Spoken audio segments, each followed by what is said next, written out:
You are listening to the First Issue Club podcast, your weekly journey through the comic book spectrum. Is it round, this hobby? Oh, wow. No, Let's square. open a can of worms It's an there. amorphous blob that we're inside. I mean, it's normally a square. It's It much like opens our in the own middle. universe. Oh, right. And aren't books just a portal to the unknown and exciting There we go. adventures? And that's what we aim to do here, is be your entry point into those fun new stories, and you crack the pages. And don't you love when those pages kind of do a little stick together and it's a little click sound when you peel them apart for the first time and you say, "This is Gem Mint 10, baby." It was. It was. I always kind of wonder when CGC is handling a comic. It's like, is that one of the qualifiers for a book to be a 9.9 or a 10? Is If like it pops. it has to make that real nice clicky sound when like it's the first time the pages have ever come apart.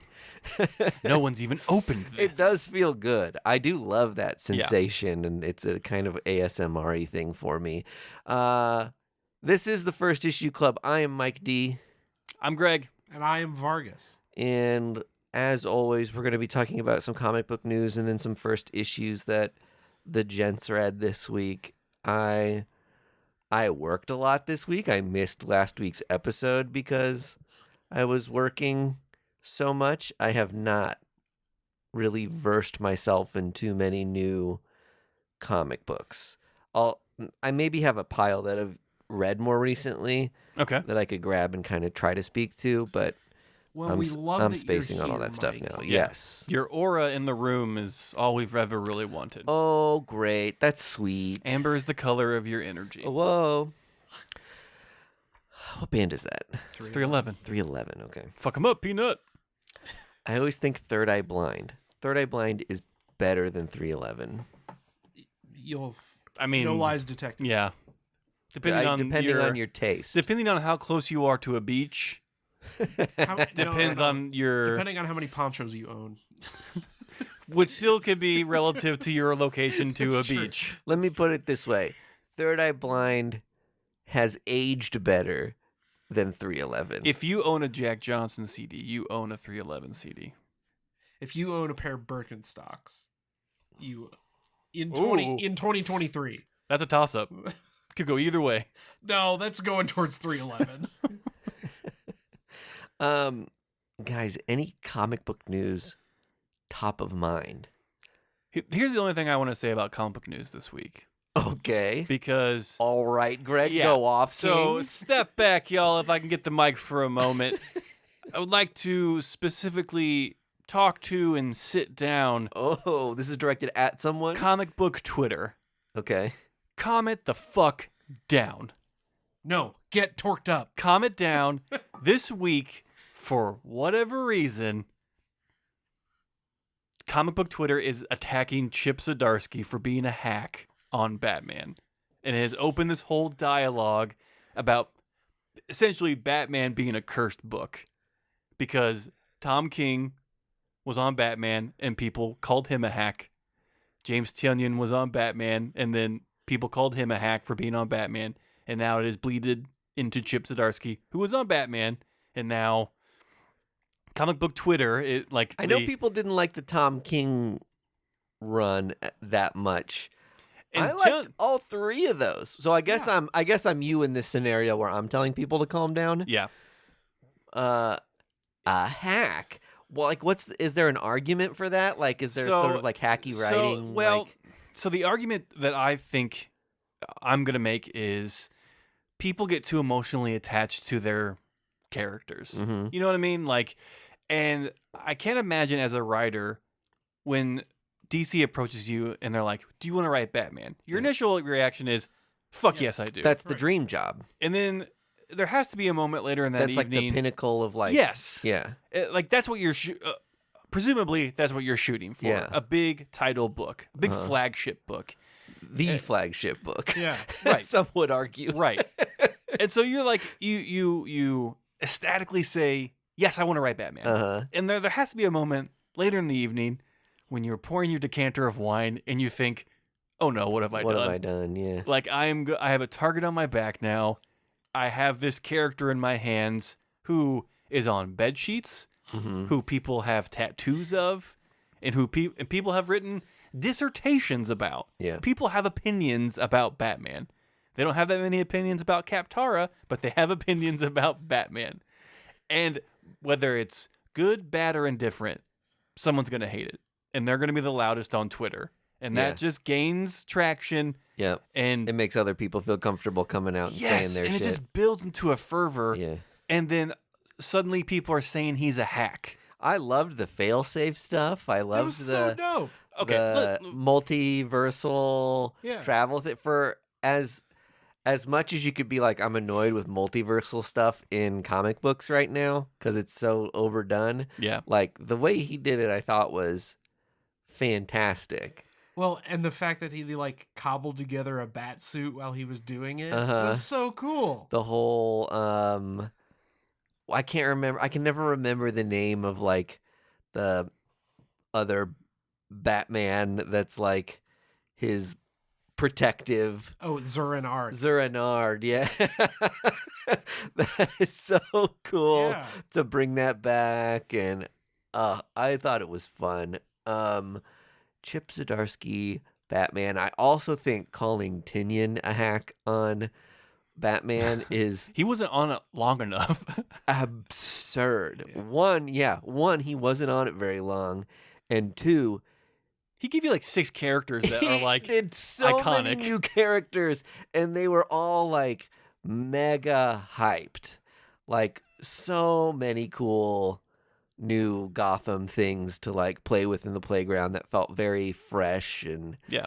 new. I think the end of his run kind of took a little bit of a downturn because it was interrupted by like Future State and Uh-huh. Dawn of DC. Mm-hmm.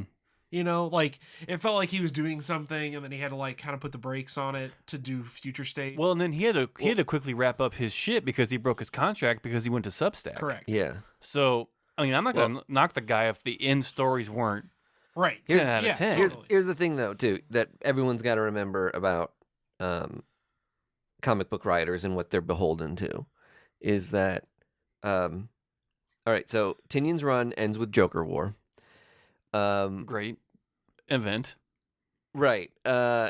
If you're gonna do a big Batman thing, Mhm. it probably builds to the Joker. Yeah. In one way or the other, And yes. your like big Joker story is your like last hurrah with like the character. That totally makes sense. When you're doing that, the way those Joker stories end are with Batman throwing the Joker in an asylum Mhm. or Joker getting away or something, and we can say it's frustrating to not kill the Joker or do something different, Right. but the Joker is a character that makes DC so many piles of money. Mhm. And you cannot kill these characters. Like, so you can only do so many different things With the Joker. with mainline in continuity Batman / Gotham characters. Mhm. Well, even when Scott Snyder did, Mm-hmm. he got called a hack. Yeah. Right? Like he killed Mhm. Bruce Wayne and the Joker. Yeah. Right? In the And- coolest way possible. In the coolest way possible without killing them. Yeah. Right? And Gordon took over as Batman Mhm. inside that Batman In that mech bat suit? and it was Holy fucking hell. awesome. That was so cool. But like people called him a hack for doing that same shit. So Yeah. like, does the Joker get away or does the Joker die? Either way, Mhm. nobody's happy. The argument wasn't even like, oh, they can't like kill the Joker or like yada yada yada. It was a critique on their writing style, which is even more absurd. Yeah. Like these are vetted pros. Like you don't get to Batman Yeah. by accident. You don't like stumble into the room and they're like, hey, do you want to write Batman? And they're like, oh, I was looking for the bathroom, but sure, yeah, Yeah. I guess I'll write Batman. That's fine. Yeah. Hey, we read your 20-page web comic. Do you want to? Do you want to write Batman? Hey, you think I did like sex criminals, right? Look, we got a Batman story that's just begging to be done. Jesus. I always say whenever people are like, oh, this new Batman sucks. Oh, cool. There's like 4,000 Yeah. back issues of Batman that you can go read. I promise you haven't read them all. Yeah. Maybe you just don't like good stories, so shut up. Yeah, well, just don't read it. Yeah. Right? Like, you can be the only guy in the world that doesn't read Batman. Also, the argument, oh, this new Batman sucks, isn't an argument. Right. Give me a reason why. Yeah. You can't just like blatantly, oh, it just sucks. Well, and you can say, like, I don't like Chip Zdarsky's writing style. Okay, then why are you reading Batman? Mhm. Like, you can be upset that they picked him. They picked a writer you don't like to write Batman. I don't want to read anything else. I only like Batman. I'm only allowed to get Batman.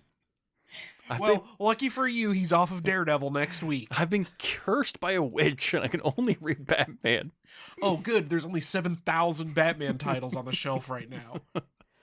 This isn't a comic book problem. This is a people problem. True. Right? And we need to keep 80% of our opinions to ourselves. It's the main thing I wanted to get to was the comic book community is a reactionary group, and we need to pump the brakes a little bit Yeah. and enjoy our picture books Mhm. and realize that they're a fun thing. They're supposed to be fun.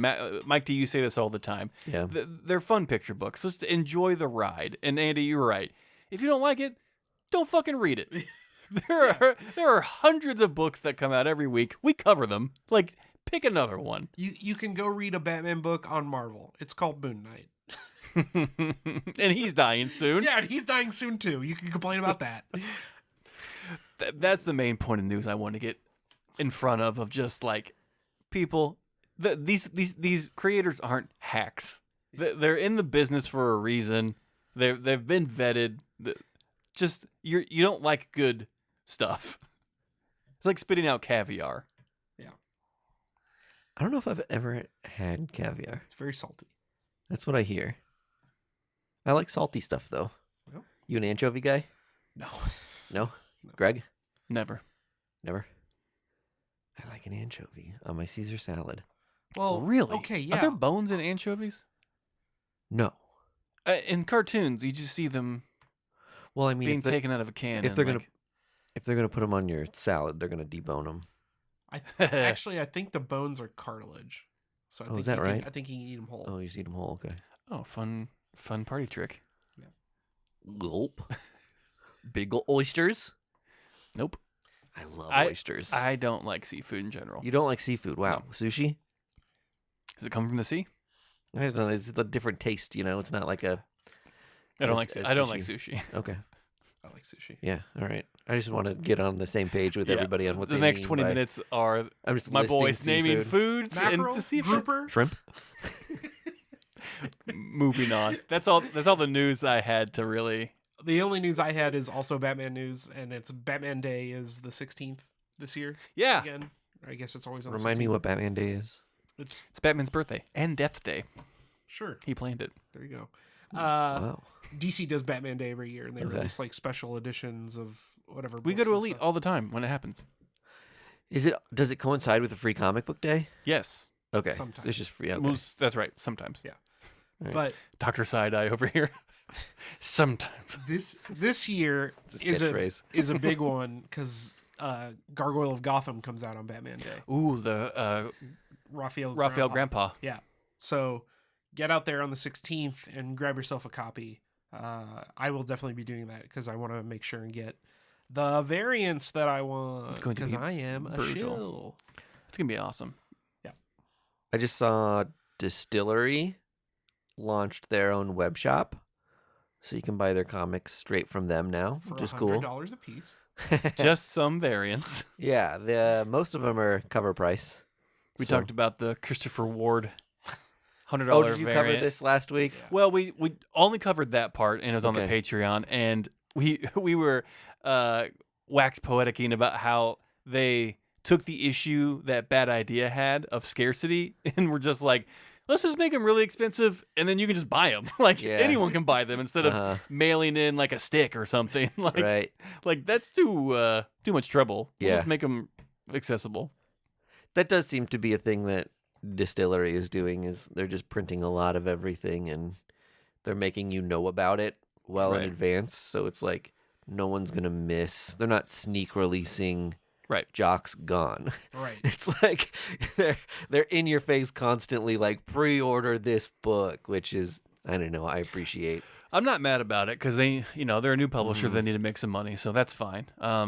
We did. You shouldn't be mad. That's the way to do it. We did say that, like, if they're going to be the prestige comic publisher, $10 an issue is a little rough. It's a hard pill to swallow if they're going to be multiple issues a month. That's going to really have to force people to pick and choose on their comics of the week. I don't think that's the, like, have they said that that's their, like, standard price point though?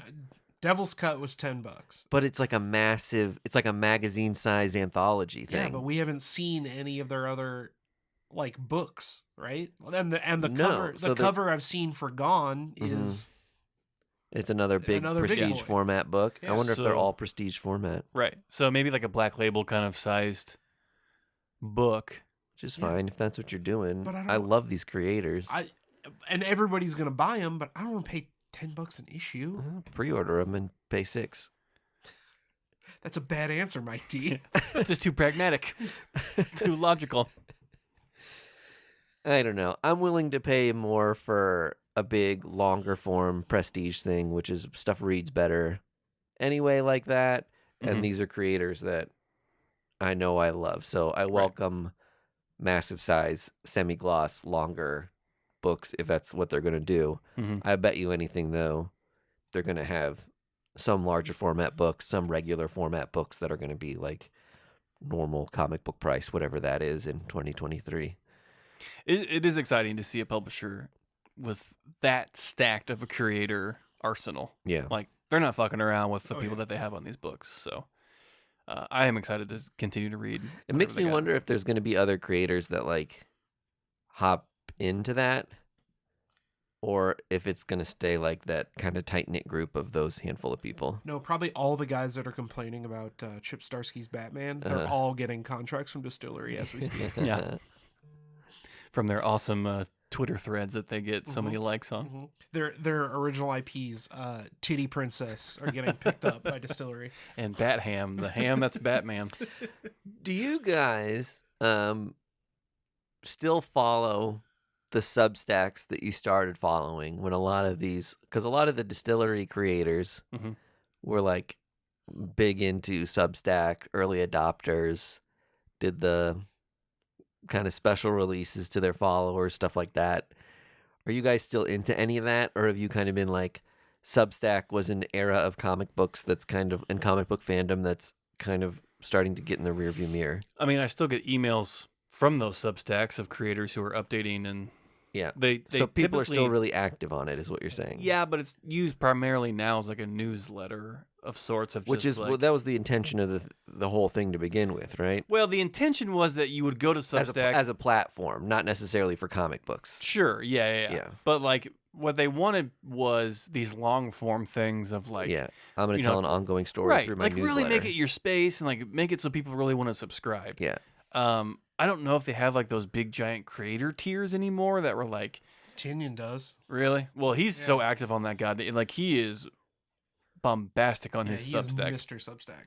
So Yeah, he's got that $250 a year tier. mhm.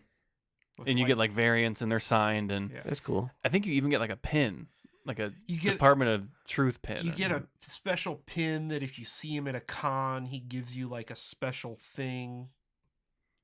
Fun. Yeah. So, I mean, do I? Yes, but because I haven't unsubscribed from those Substacks. Yeah. But it's cool to have like creator newsletters brought to your email like once a week of just like, hey, here's the new stuff I'm working on. Like, here's a little behind the scenes stuff. Speaking of which, First Issue Club has a newsletter that we put out every week. If you go to patreon.com/firstissueclub, you can sign up for free and get in one of our newsletters I don't know if I even knew that. because you're not subscribed to it. What's in the newsletter? You can find out if you subscribe. Got him. That is true. Do you? I'm assuming you two write it. Greg I writes it. write Greg it. writes it. Okay. It is. It's a combination of things that are happening in the First Issue Club world and the comic book world. Oh, so it's like updates on Our episodes. you. Yeah, just me in general. Bought new pants today. Really excited about them. Pictures of his new pants. Mm-hmm. Wearing his Me new wearing, pants. yeah, ironing them. Okay. Some club news then from me because I don't get to write the newsletter apparently. These aren't personal updates about me. You just said it was first issue club updates. Yeah, like what episodes are out. Our new What Patreon episodes are that out, drops. okay. Articles that we put on the website. In any case, I don't think I've talked about this yet on the podcast, but I'm going to LA Comic Con in December. Oh, right. I swear to God, I thought this was you saying you were leaving the show. I was like, this wind-up is extensive. What a way to announce it to you guys cold on You get a genuine reaction. during a show that we're like video recording. Yeah, I'm going to LA Comic Con. It'll be probably one of the bigger conventions I've ever been to. LA. We go to C2E2 Yep. a decent amount, or I've been like 3 times in the last 4 years. I've been twice. And it's a blast. It's massive. It was never the first time we went. Was the Cold. it was freezing there, which I'm looking forward to going to LA in December because it should be a little warmer than Kansas City. Fingers crossed, unless the climate Yeah, is. unless we're just really fuck the earth. Who knows anymore? But yeah, I'm excited to be at a con that big, and they're announcing some like huge names already. But one of my things is like, as they're announcing names, I'm like, it would be cool to have this sign, that sign, blah blah blah, and then I'm like, I have to fly to LA. Yeah. I don't know how well I can Oh, I have a solution. pack stuff, but I'm also like, once I go there, I'm probably going to be buying a lot of stuff too. So is that like less stuff that I want to buy? It occurred to me that it may be safer to package stuff up and mail it back to myself than it would be to put it in like a backpack or a suitcase and carry that on a plane. That's Definitely. exactly what you need to do. You think so? Yeah. You buy stuff Which just there and then seems mail it. ridiculous, doesn't it? To be like, I bought a handful of comic books. I'm gonna like go to a post office in fucking LA, which has got to be like a nightmare sized line, I would assume. I guarantee you they have a booth or something Yeah. in the convention center. to mail stuff to yourself. Bartle Hall has Bartle- a post yeah. office. Oh, that so the is convention open. center should have a post office. Yeah. Mhm. This is a new level of nerdery, Well- isn't it? I almost don't want to do it because I'm like, It opens the door. that's kind of out of control to be like, I You're have to like, crossing a threshold. yeah, I feel like I kind of am. Okay, think about it this way though, right? Yeah, Whether you're impassioned because you're like leaning forward. Like, Yeah, yeah. We're in our Mad Money phase right now. put aside the What's normal and not normal? put aside the potential of your stuff getting wrecked Let's- on the plane. Let's lose our definitions of expectation. Okay, so but what happened at C2E2 that one year that you Hey. bought that special Wolverine cover? Yeah, I have a Wolverine cover that's like worth $600 in 9.8, and I bunked it on the way home on a train. Yeah, so that won't happen when you ship. Yeah. When you ship, right? Mhm. But on top of that, how much are you going to have to pay for the extra luggage fee? You can. I'm not pay- bringing a suitcase to like No, I ship comics back You home. don't know that until you go to the con. That's I- true. I I could get come it. up with like a short box full of stuff. But like, even if you don't, right? Like, Mhm. you have to get them on the plane somehow. They have to Or- weigh it. Or you can pay the $25 for a flat rate box, or the $50 for a flat rate box, Yeah. and you know that they're going to get here in good shape. Mm-hmm. And like Andy's right. Like you might just think like, oh, I'll do an envelope of stuff, but then that just spears you to buy more cool shit there because you're like, well, a box is just $5 more. Yeah. Yeah. Now I'll buy more comics and ship them out. I'll probably bring one of those black foldy boxes Yes, that you can get like 10 folio box. I think it's the called. folio box. Mhm. And that's what I'll bring comics to LA in that I just want to get signed. And I'll probably throw that in a carry-on. Yes. And then I'll probably buy enough comics. Mm-hmm. I think once you get to LA, there's just going to be people with like, this is my LA cover of the thing, or this is like Oh, the sure. convention exclusive, or like Ryan Otley's going to be there, and like maybe he's just got like books at his table, and I'm like, why not $5 for a signed Ryan Otley book? I don't have his signature. Yeah. That I think it's going to get out of hand quick for me, and I'm going to have to figure out what to do with everything. Yeah, shit. Just buy 2 more folio things while you're there and just mail those.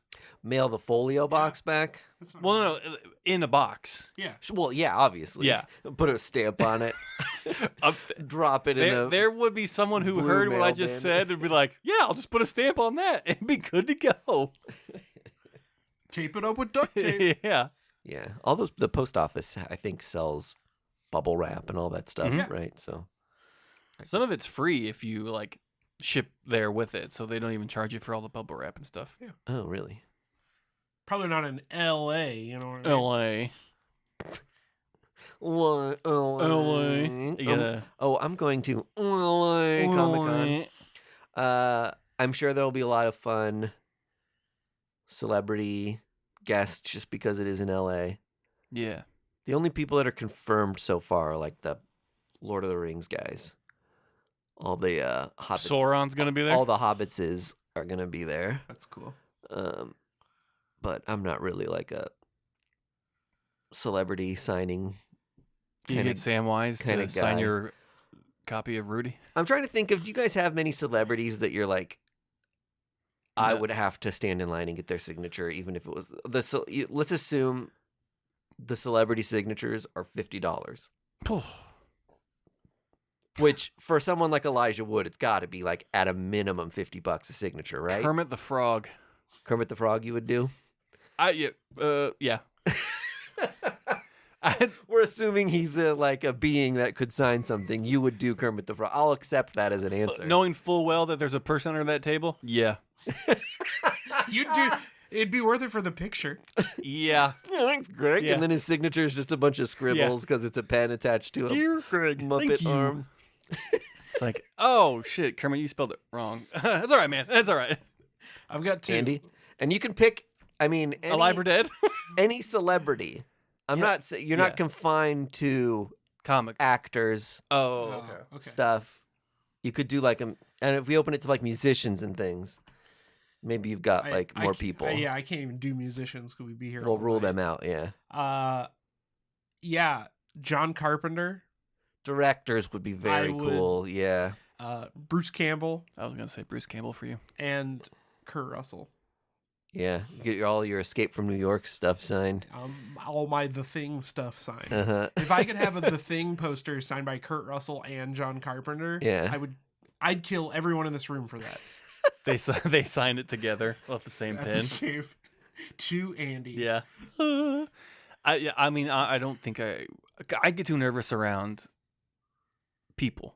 Yeah. Like a celebrity or even at Comic Cons. Like I've Mhm. met Cullen Bunn hundreds of times, and whenever Yeah. I walk up to him, I'm just like, and Yeah. he's just like, "Hi, Greg." It's just like you put a table in front of someone, and my brain just turns off because I don't know how to talk to people, Yeah. which is crazy because I'm on a podcast. I've had a couple people I'm a huge fan of. You met the lead singer of the Pretenders, What? didn't you? No, this isn't me. He didn't walk 500 miles.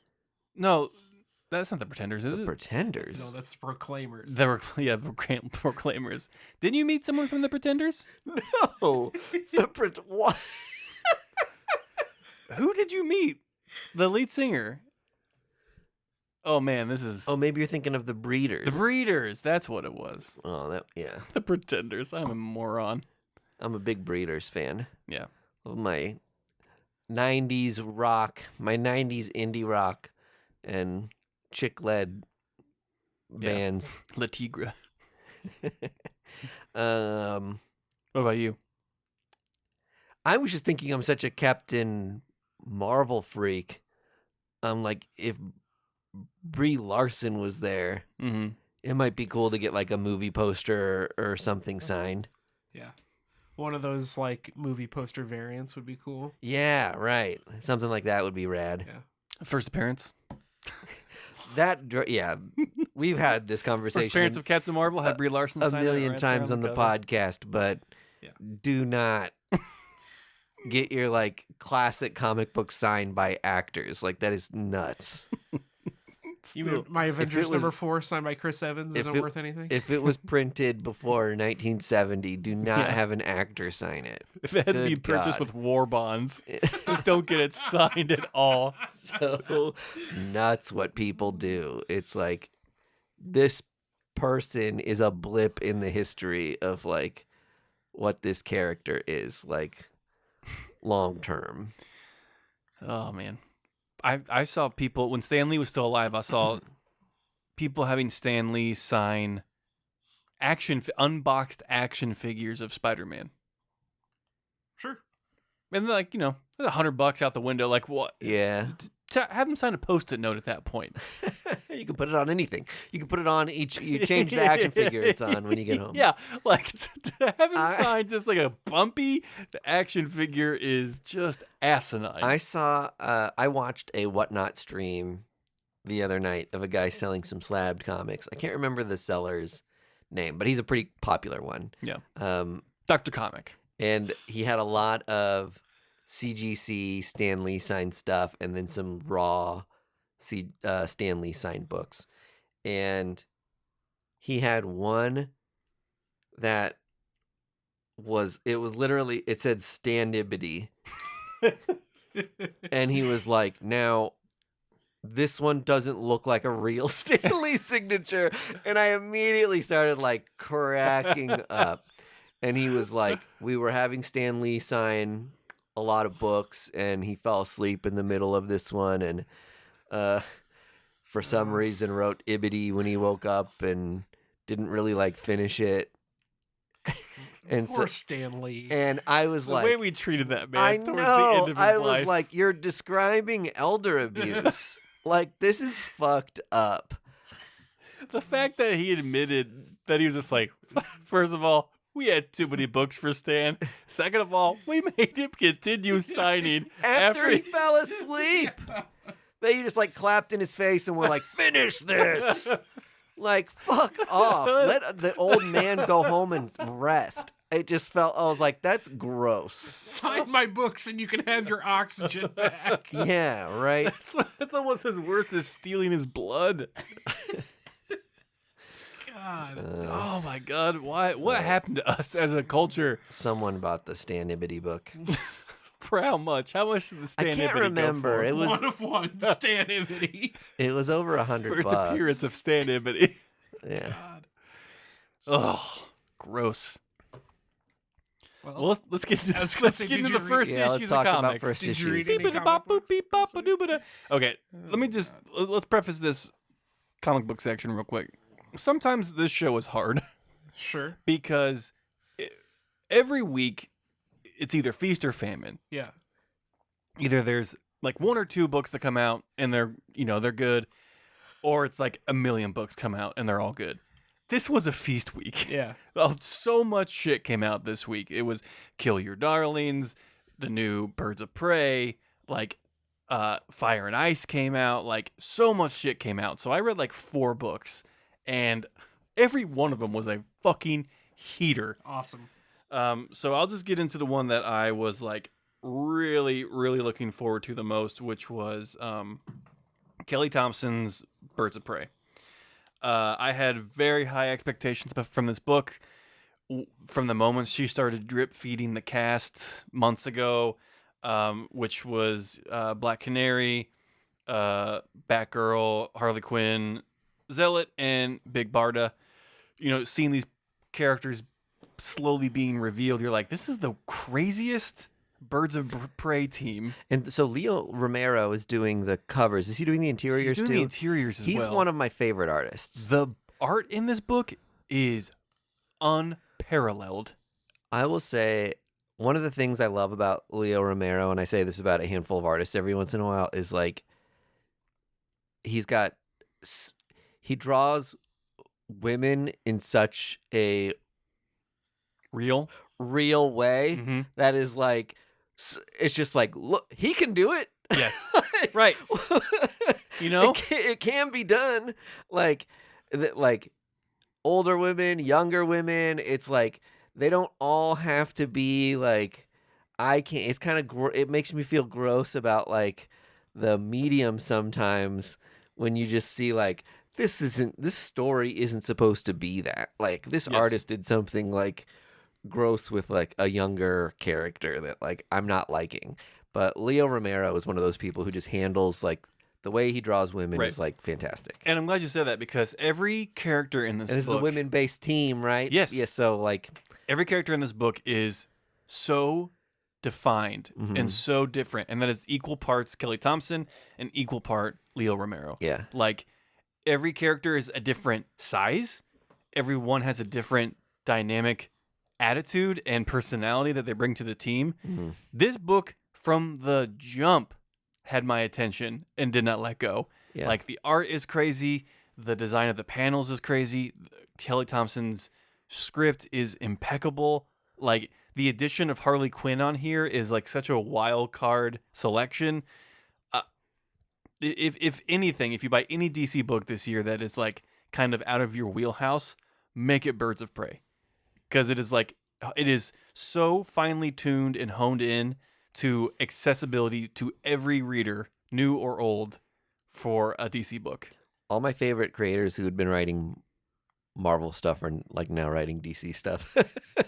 Yeah, because Kelly Thompson's shit keeps getting canceled at Marvel, so she's gonna go to DC. Is it a limited, or is it an ongoing? I should know I thought that, it was it ongoing. but I Don't the don't. DC covers say, like if you look at the cover? Normally, if it's a maxi, it's got like a different corner box or Yeah, something. well, it'll say like 1 of 12 or 12, something, yeah. or 1 of 6 in the cover. nope, one. Nice. So it's 13 plus. So if you're under 13, can't read it. There's curse words in here that are bleeped out. Sorry, kids. I don't make the rules. I just report it. I don't know if you want to go back and forth here with your comic books, Vargas. Sure. Oh, can I ask some questions about Birds of Prey? Oh yeah, go ahead, shoot. Is there a first arc bad guy that's been revealed? Is it an existing character, new character? So the reason the Ocean's 11 Mhm. reason she's collecting this team is her adopted daughter, Black Canary's adopted daughter Sin, is being held captive on Thymera from the Themyscira? Themyscira, sorry, by the Amazons because she has done something Oh, we don't know what. and she's being scheduled to be killed. Okay. So they're gonna break into the island of the Amazons and steal her back. Oh, dope. cool. That's awesome. So I can only imagine where this is going. But I love it. It's like an all women story, though. mhm. Like, that's kind of cool. Yeah.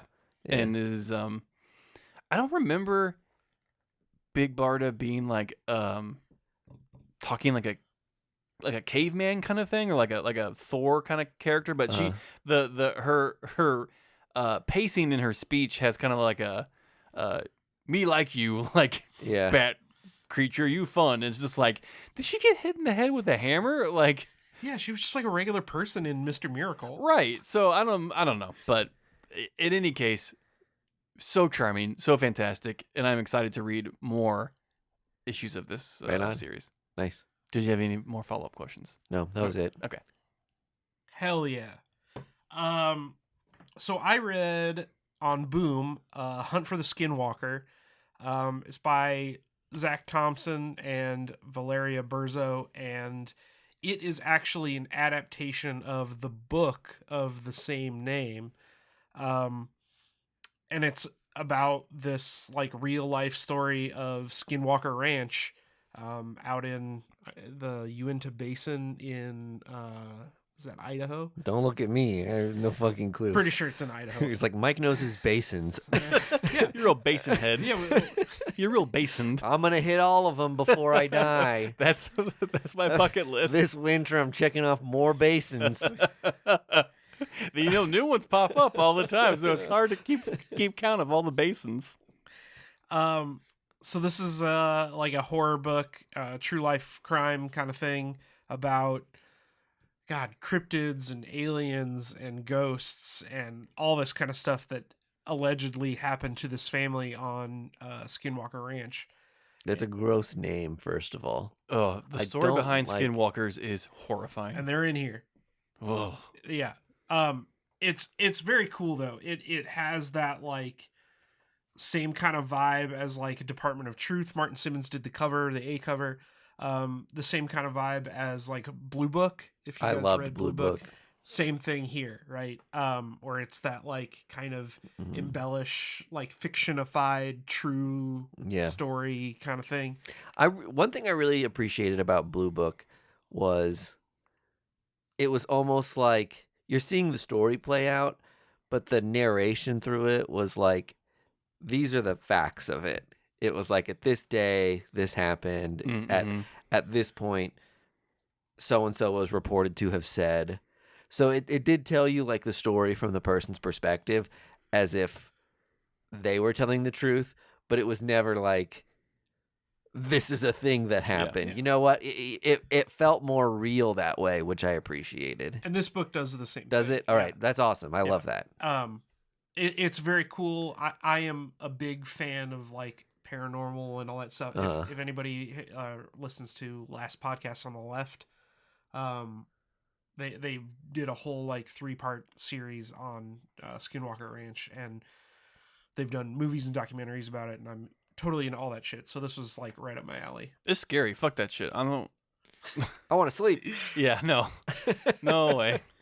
Like, And for those of you watching the video, this cover like there's a lot of stuff going on. freaked me out because there's like the ranch on the bottom, and then this is like a skull, but they also look like aliens. Mm-hmm.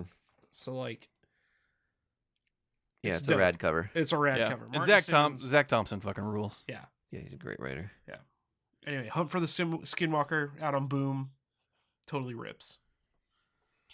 Next up, I wrote. Or, I didn't write, but I did The read. big reveal of Greg's new comic. So casual. I'm the new Brag writer of much? Superman. I read "Tear Us Apart" on Dark Horse by Jay Parchell, the actor, who has I done. don't know that actor name. He's the lead voice actor for How to Train Your Dragon. He's in a bunch of. Yeah, He was in like all those like Seth Rogen every movies. Seth Rogen movie. Yeah. And it is drawn by Alessandro Michel. It's about like a cult in Canada that it's like training children to be like these precision killers, and then they like kind of like try to devoid them of any kind of emotion. Like there's no like attachment to like each other.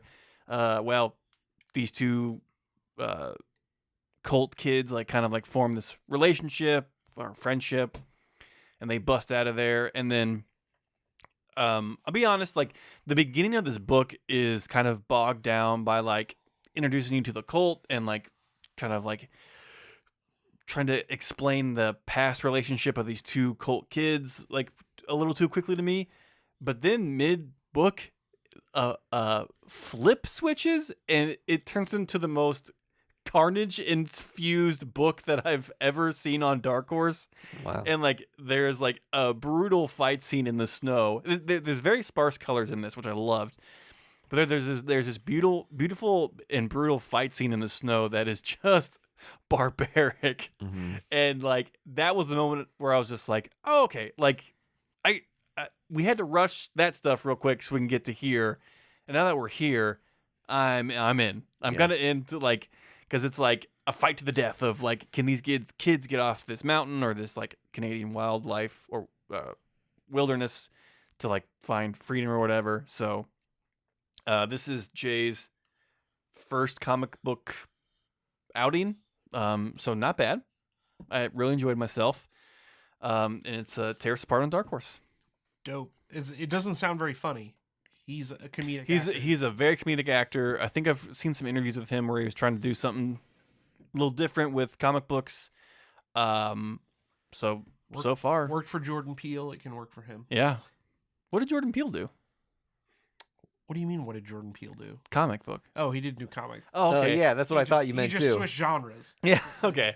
That's I was like, I don't own any Jordan Yeah. Peele comics. I was like, seems like I don't something I know. would Did have. he do Bone? Like, what, Andy? Yeah, you didn't read his Batman run?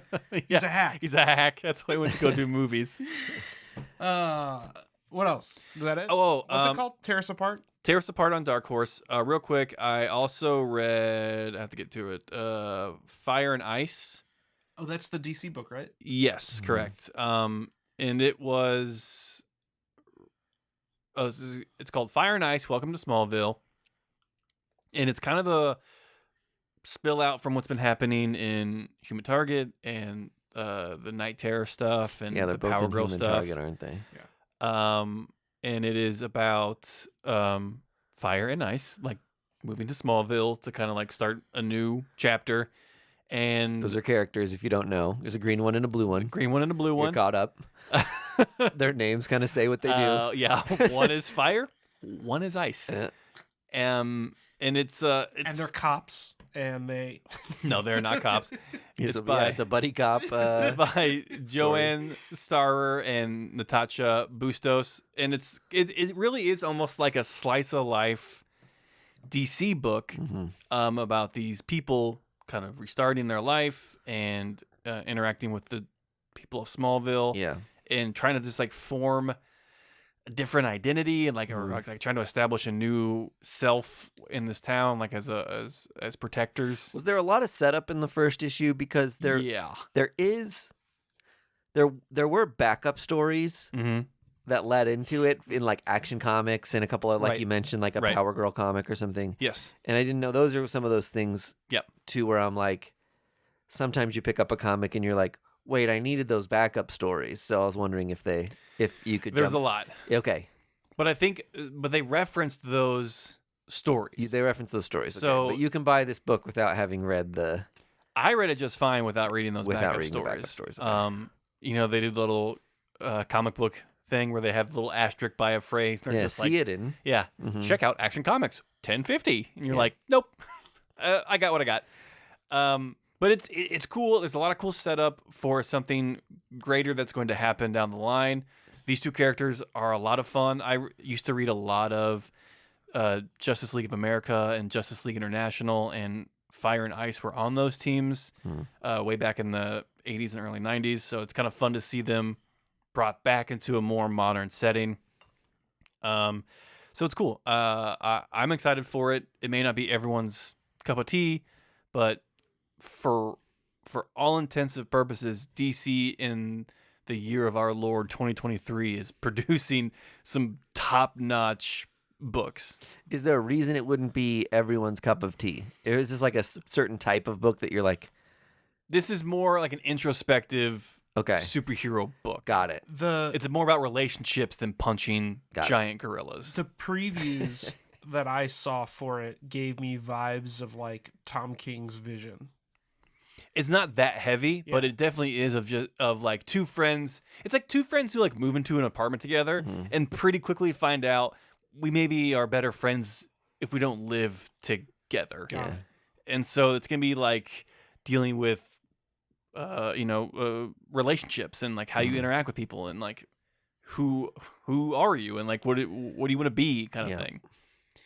With Superman like flying around, like so. Yep. Sounds dope. It's in that context of superhero zeitgeist stuff. That's definitely a limited, right?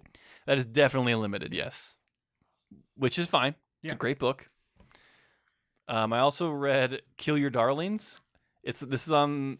You guys heard about this book? Yeah, it's in my to read pile. It's This on my is from the pile. KLC imprint, Kids Love Chains, Oh, okay. written by the Supple Boys, who is like. Supple Boys? So the Supple Boys were like.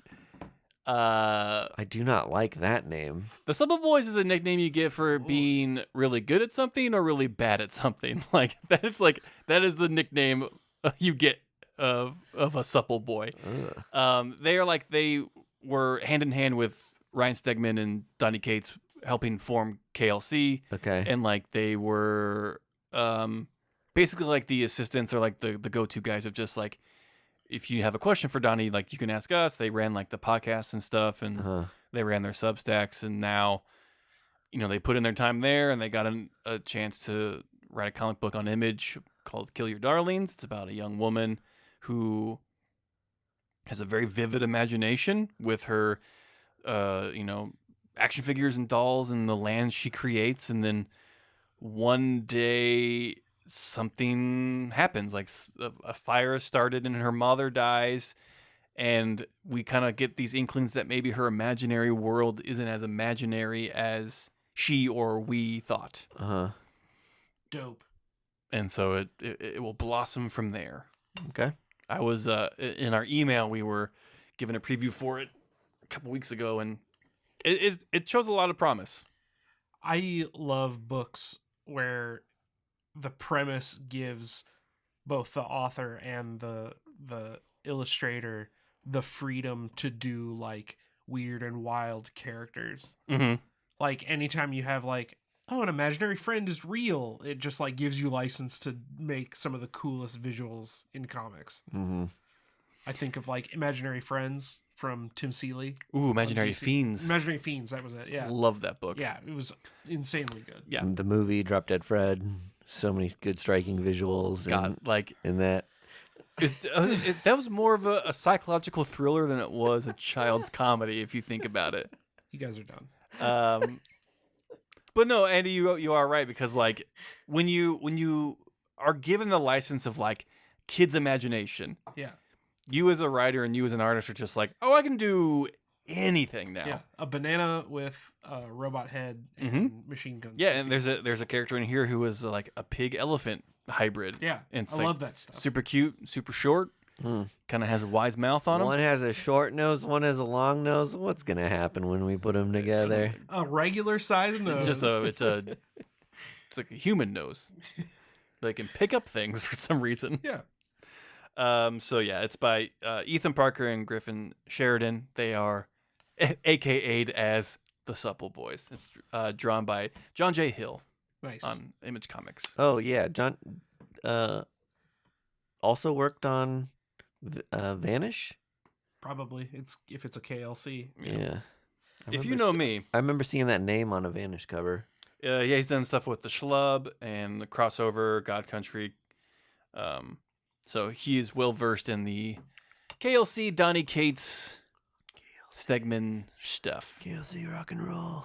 So I also read Project Cryptid out on Ahoy, and this is going to be a very fun book. However, No, not Okay. a however. It's like an anthology thing. It seems to be that they're setting up like basically 2 stories an issue. And they're written by different people. and they're written by different and people. illustrated by different people. Correct. So I didn't realize that. yeah, so this issue 1 has Paul Cornell and PJ Holden's Wormy and Me, and it has Mark Russell and Jordi Perez's Ballroom of Death. And each one focuses on a different cryptid. already banger Yeah, totally. from the creative teams. Totally banger creative teams. It's like a turducken of a comic book. Yeah, insanely good idea.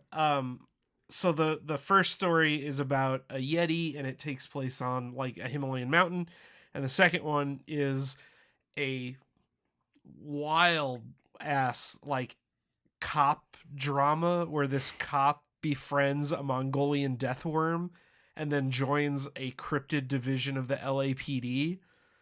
Right on. So like 2 wildly different stories, 2 wildly different storytelling styles, but both just revolve around cryptids. Now, are these like one and done stories? Yeah.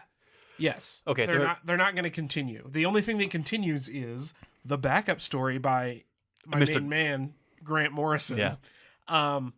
Yes, there's like a prose that Grant wrote in the back that is going to continue on, presumably in the next issue. That is a ton. Yeah, I did not read that yet because I can only read so many words per day. That was a lot of words. Yeah. Holy cow. Yeah. So, but I am excited. Obviously, love Grant Morrison. But Project Cryptid seems to be just a really lighthearted, fun book. If you like monsters, you're gonna love Project Cryptid. Right. So, and then the last book I read this week was Crusader. I picked it up kind of on a lark because it looked cool, and it ended up being very cool. Love when that happens. This is about a crusader like in the Crusades, who stumbles upon some black magic in a cave and disrupts the ritual that they're performing and gets teleported to like a fantasy world where like goblins exist. So he's like, gung-ho for Jesus, and he has to like chop the heads off of goblins. It's by So win-win. Yeah, totally. It's by Matt Evans and Andiri and Yeah, the old English script on the cover does not bode well for Andrew names. Luckin. Yeah, But it's out on Mad Cave, and Mad Cave has just been kind of killing it. they've been doing a really good job. Yeah, they're kind of a publisher to watch out for. So And Matt Emmons is a phenomenal writer. yeah, totally. Really a lot of cool art in here.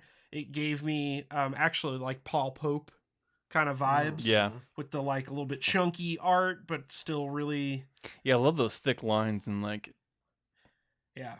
kind of they're not like flat colors, but it's like a I don't know, it's a vibe. Yeah. But it's very cool book. So Crusader and Hunt for the Skinwalker and Project Cryptid. All good stuff.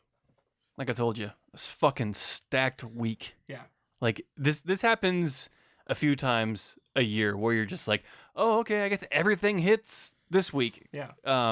And I'm fine with it because like that, so much great content came out this week that is a little overwhelming. But Yep. so that's why we're here, folks, to help you through your purchases and maybe turn you onto some stuff that you may not have picked up. Because I probably wouldn't have picked up Crusader. Yeah, I wouldn't have either if I didn't see it on the shelf.